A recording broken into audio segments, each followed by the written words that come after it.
Building doctor ಆಕ್ವಾಸೀಲ್ nano ಒಂದು ಅದ್ಭುತ water proofing chemical ಆಗಿದೆ. ಈಗ ಬಿಲ್ಡಿಂಗ್ ಡಾಕ್ಟರ್ ಆಕ್ವಾಸೀಲ್ ನ್ಯಾನೋವಿನ ಪರಿಣಾಮವನ್ನು ಒಂದು ಎಕ್ಸ್ಪೆರಿಮೆಂಟ್ನ ಮೂಲಕ ನೋಡೋಣ. ನೀವು ಕಾಣುವಂತೆ ನಾವು ವಿವಿಧ ರೀತಿಯ ವಸ್ತುಗಳನ್ನು ತೆಗೆದುಕೊಂಡಿದ್ದೇವೆ. ಎಎಸಿ ಬ್ಲಾಕ್ಸ್ ಮತ್ತು ಇಟ್ಟಿಗೆಗಳು. ಈ ಎಲ್ಲಾ ವಸ್ತುಗಳನ್ನು ಅರ್ಧ ಭಾಗದಷ್ಟು ಬಿಲ್ಡಿಂಗ್ ಡಾಕ್ಟರ್ ಆಕ್ವಾಸೀಲ್ ನ್ಯಾನೋನಲ್ಲಿ ಮುಳುಗಿಸಿದ್ದೇವೆ ಮತ್ತು 24 ಗಂಟೆಗಳ ಕಾಲ ಬಿಟ್ಟಿದ್ದೇವೆ. ಇದು ಸಂಪೂರ್ಣವಾಗಿ ಒಣಗಿದ ನಂತರ ನೀರನ್ನು ಸುರಿದು ಪರೀಕ್ಷೆ ಮಾಡೋಣ. ನಿಮಗೀಗ ಆಶ್ಚರ್ಯವಾಗುತ್ತಿರಬಹುದು. ಬಿಲ್ಡಿಂಗ್ ಡಾಕ್ಟರ್ ಆಕ್ವಾಸೀಲ್ ನ್ಯಾನೋಯಲ್ಲಿ ಮುಳುಗಿಸಿದ ಭಾಗ ನೀರನ್ನು ಯಾವ ರೀತಿ ಹೀರಿಕೊಳ್ಳುತ್ತಿಲ್ಲ ಎಂಬುದನ್ನು ನೀವೀಗ ಕಾಣಬಹುದು. ಆದರೆ ಯಾವ ಭಾಗ ಮುಳುಗಿಲ್ಲವೋ ಅದು ನೀರಿನಿಂದ ಒದ್ದೆಯಾಗುತ್ತಿರುವುದನ್ನು ಕೂಡ ಕಾಣಬಹುದು.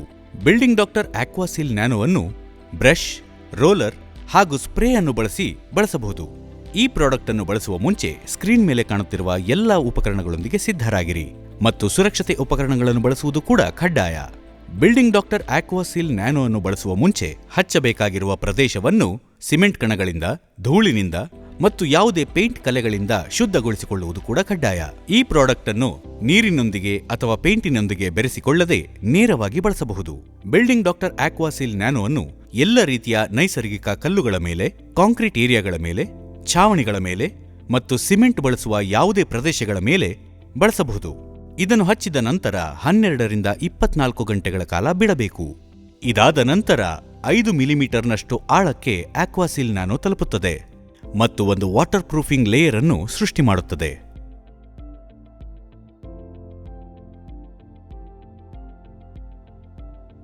ಬಿಲ್ಡಿಂಗ್ ಡಾಕ್ಟರ್ ಆಕ್ವಾಸೀಲ್ ನ್ಯಾನೋ ಅನ್ನು ಬಳಸುವ ಮುಂಚೆ building doctor leak shield, building doctor wall shield ಮತ್ತು ಬಿಲ್ಡಿಂಗ್ ಆಲ್ರೌಂಡರ್ ಅನ್ನು ಬಳಸುವುದು ಕೂಡ ಮುಖ್ಯವಾಗುತ್ತದೆ. 1 ಲೀಟರ್ನಷ್ಟು ಬಿಲ್ಡಿಂಗ್ ಡಾಕ್ಟರ್ ಆಕ್ವಾಸೀಲ್ ನ್ಯಾನೋವನ್ನು 25 ರಿಂದ 30 ಚದುರಡಿಗೆ ಬಳಸಬೇಕಾಗುತ್ತದೆ.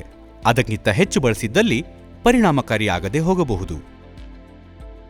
ಇದರ ಪಾಟ್ ಲೈಫ್ ತಾಪಮಾನ ಮತ್ತು ಇತರೆ ವಿಚಾರಗಳ ಮೇಲೆ ಅವಲಂಬಿತವಾಗಿರುತ್ತದೆ. ಸ್ಕ್ರೀನ್ ಮೇಲೆ ಕಾಣುತ್ತಿರುವ ಎಲ್ಲಾ ವಿಚಾರಗಳನ್ನು ತಪ್ಪದೆ ಪಾಲಿಸಿ. Building doctor,